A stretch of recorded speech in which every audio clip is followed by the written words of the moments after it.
بسم اللہ الرحمن الرحیم.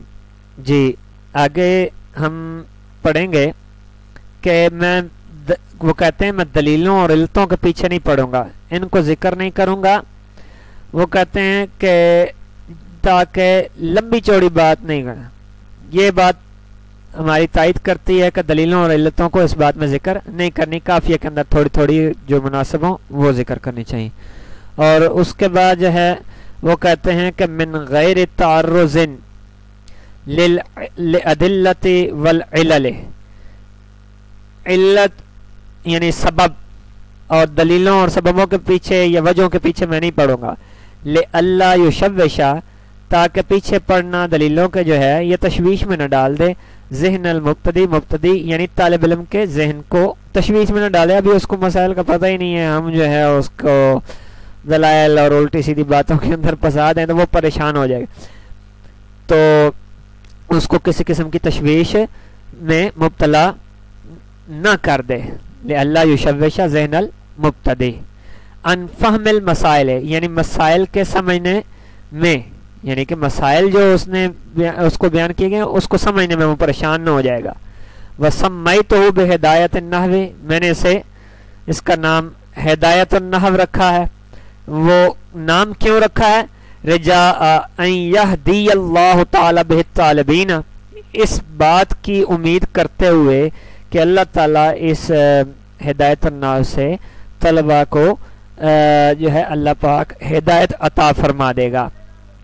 یہ بات سمجھ آئی؟ یعنی ہدایت حاصل ہو طالب علموں کو اللہ تعالیٰ کی طرف سے، اللہ تعالیٰ طالب علموں کو ہدایت عطا کر دے، یعنی علم نحو کو سمجھنے میں اس کو معلوم ہو جائے کہ اس کو ہدایت عطا فرمائے. اس بات سے یہ معلوم ہوا کہ کسی بھی چیز کا نام جو ہے اچھا رکھنا چاہیے تاکہ اس کا اثر جو ہے وہ جس کا نام اچھا رکھا گیا اس کی شخصیت پر اثر پڑے. جس طرح کہ اثر کرنے والی تو ذات اللہ تعالیٰ کی ہے، لیکن نام اگر خوبصورت ہوگا تو اس کا اثر شخصیت پر بھی ہوگا. آگے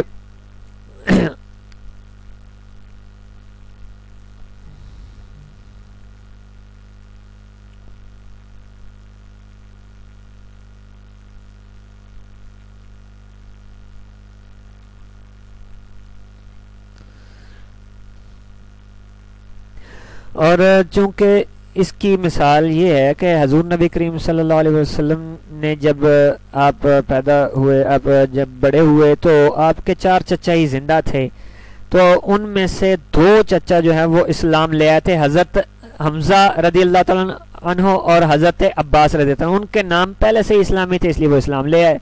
اور 2 چچا اسلام نہیں لائے تھے، ابو طالب اور حمزہ. ابو طالب کا نام جو ہے عبد مناف تھا اصل، یعنی بت کا بندہ. اس وجہ سے نام کا اثر جو ہے اس کے شخصیت پر پڑا، ان کی شخصیت پر.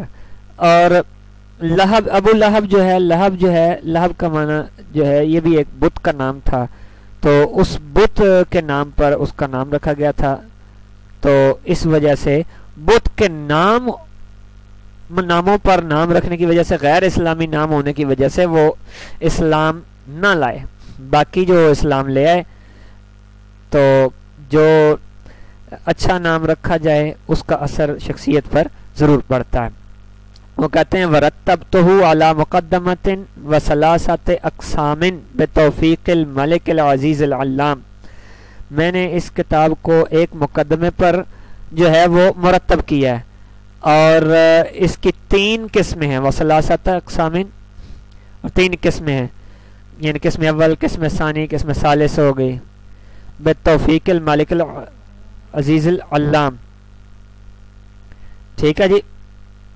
اور اس کے بعد وہ کہتے ہیں اس میں انہوں نے ایک خاتمہ بھی ہے.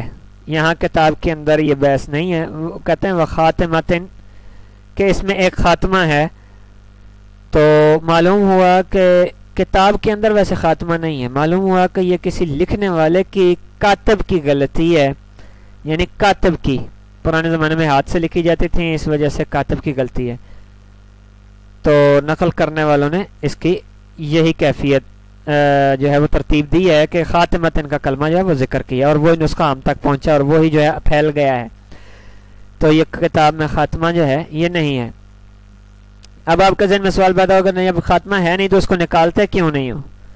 اس کی وجہ یہ ہے کہ یہ کتاب ہمیں امانت کے طور پر ملی ہے پچھلی نسل سے اور ہم نے اس کتاب کو اگلی نسل تک امانت کے طور پر جو ہے وہ پہنچانا ہے. تو ہمارا مقصد یہ ہے کہ ہم اسے اگلی نسل تک جو ہے وہ پہنچائیں. اور اگر ہم اس کی کتاب میں سے کوئی یہ لفظ نکال دیں اور نکالنے کے بعد کوئی اور شخص آئے گا تو پھر وہ کہے گا کہ یہ لفظ بھی نیا ہے، یہ بھی اس کو بھی نکالو، اس کے بغیر بات اچھی لگتی ہے، یہ نہیں صحیح لگتی. وہ ساری کتاب کا ہی جو ہے بیڑا غرق ہو جائے گا کچھ ہی عرصے کے اندر. تو کتاب جیسے پہنچی ہے اسی طرح ہمارے اوپر فرض ہے کہ ہم اس کو اسی طرح پہنچائیں. جس طرح کہ مشکات کے اندر جو ہے جگہ جگہ خالی جگہ آپ نے دیکھی ہیں، وہ اصل اسی طرح ہی کتاب والے نے حدیثیں جمع کی، پھر حدیث کے آخر میں حوالے دیتے تھے.